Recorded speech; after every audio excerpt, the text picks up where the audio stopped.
All right. Good morning, Unionville Chadds Ford School District. My name is Rebecca Lewick. I am one of the school counselors at Pocopson Elementary, and I appreciate you taking these precious few moments to spend a little time with me on mindfulness. You might have come to some of the in-services that we've done on mindful self-care for educators, or doing some practices on your own. Either way, now is certainly a time that we need these kinds of practices more than ever before. I apologize in advance if you hear my kiddos in the background. This is quite a learning curve for all of us as a mom of young kids and learning from a week ago how to Zoom and social distancing and all the things that we've been experiencing together.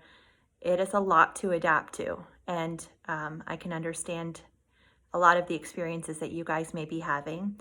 And I'm also happy to share some different practices that I have been doing to try to accept and work with the stress level that all of us are experiencing. So I'm going to share a couple of things with you and then do a little guided loving kindness meditation to try to reduce some of our stress levels.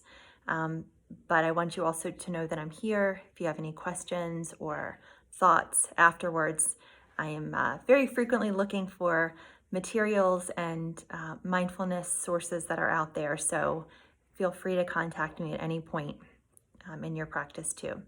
So what we're going to start with today is just talking about what mindfulness is very briefly.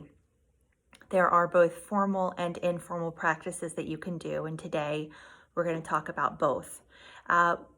One of the things that's really important to know about mindfulness in general is that you don't need to be good at it. There's no such thing. It is a practice. When we take a few moments to sit and be quiet and breathe, we often find that a lot comes up in our minds, and that's just the way the mind is. So whenever I talk to people about practicing mindfulness, they often say, well, I don't like it, I'm not good at it. And the point of mindfulness is simply just to be aware. So maybe you're just aware of the feelings that you're having. Doesn't make them go away necessarily. It does give you an opportunity to sit with them in a different way and maybe get a different perspective on your feelings, which I think is the most powerful part of mindfulness. I'm doing a few things every day now that I'm working from home that are helping me, and I wanted to share them with you. One of those things is, I'm going to show you right here. I've got a little Post-it on my laptop, and there's 3 things written on it. Number 1 is, and this is true hopefully for most of us, that in this moment right now, we are okay. So we read the news, we see what's going on out there. Obviously, it's very, very scary stuff, and it's important to have some extent of knowing what's happening. It's also extremely normal to feel afraid and anxious, and anxiety can be very helpful and even adaptive. What we want to do is notice when we are becoming anxious, and there's a few things we can do. One of those things is simply just noticing right now in this moment, I'm okay.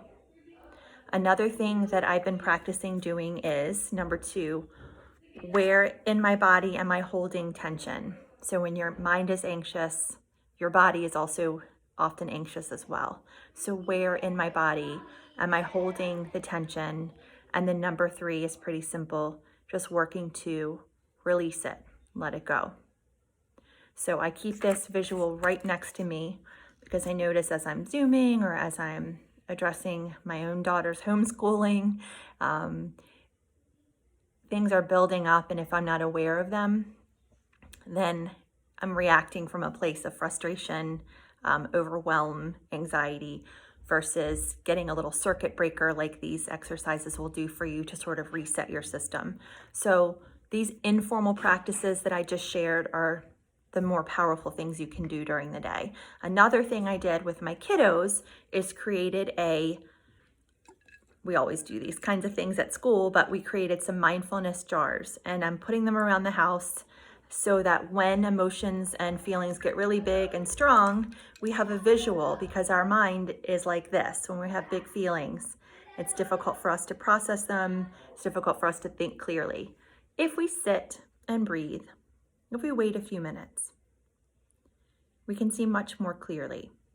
So when I start to feel overwhelmed at home, I keep one of these by my desk, do these with my kids when they're having big feelings. We just say, okay, we're going to watch this and just sit and breathe until the glitter settles. They're super easy to make. Little water, little food coloring, water bottle, glitter beads if you have them. But again, it's a good visual of what the mind is like when we are full of thoughts and emotions that are really big. It's really hard to see clearly, and I have to practice that myself multiple times a day, as I'm sure many of us are needing to do. So again, these little mindfulness practices that we can break and drop down into our day are going to be super helpful for us. And then there's more formal meditations, one of which we're going to practice now.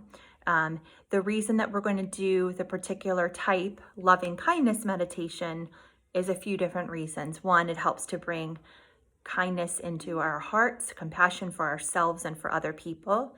And from a scientific perspective, loving kindness meditation is one of the most powerful types of meditations that they have studied. Not only boosts your immune system and lowers your heart rate, they have also seen that it's been effective for post-traumatic stress disorder.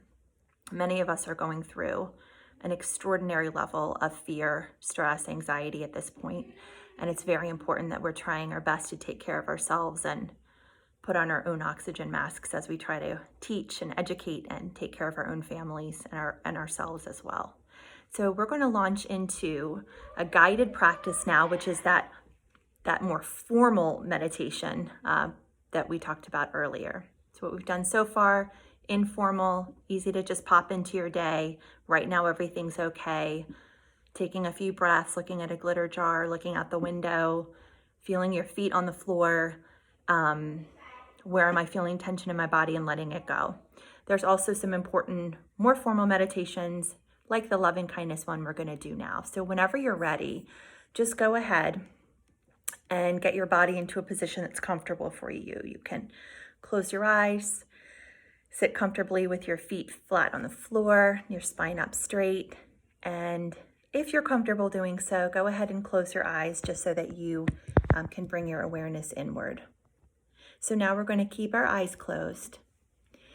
And we're going to take a moment to think of a person that's close to you that loves you very much. Could be someone from your past or your present, someone still in your life, or even someone who's passed on. Could be a spiritual teacher or a guide. And imagine that person is standing on your right side, sending you love. They're sending wishes for your safety, for your well-being, for your happiness. Feel those warm wishes and the love coming from that person to you. Now bring to mind that same person or another person who cherishes you deeply, and imagine that person standing on your left side, sending you wishes for wellness, health, and happiness. Feel the kindness and warmth coming to you from that person.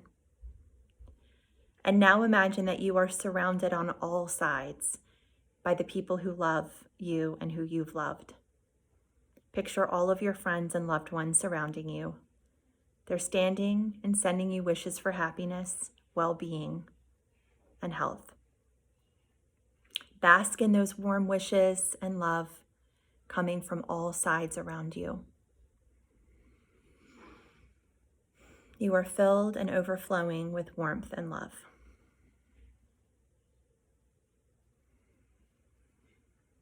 Now bring your awareness back to the person standing on your right side and begin to send love that you feel back to that person. You and this person are similar. Just like you, this person wishes to be happy. Send all your love and warm wishes to that person.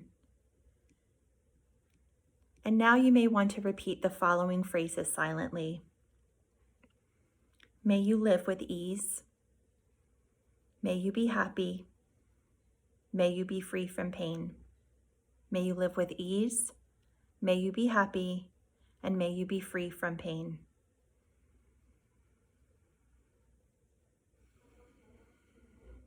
May your life be filled with happiness, health, and well-being. Now we're going to send those friendly, loving kindness wishes to all beings. So expand your awareness and picture the whole globe in front of you like a little ball. We're going to send warm wishes to all living beings on this globe who, like you, want to be well and happy. And you can say to yourself silently, just as I wish to, may you live with ease, happiness, and good health. Just as I wish to, may you live with ease, happiness, and good health. Just as I wish to, may you live with ease, happiness, and good health. Now take a deep breath in and a deep breath out and let it go. Notice the state of your mind and how you feel after this meditation. And when you're ready, you may open your eyes. You may also want to give yourself a little pat on the back for taking this time out for yourself and to take care of you in the midst of all of this. And know that all of us are right here together in this. I'm always available if you want to touch base for other ideas on meditations or mindfulness. Thank you guys and enjoy the rest of your day.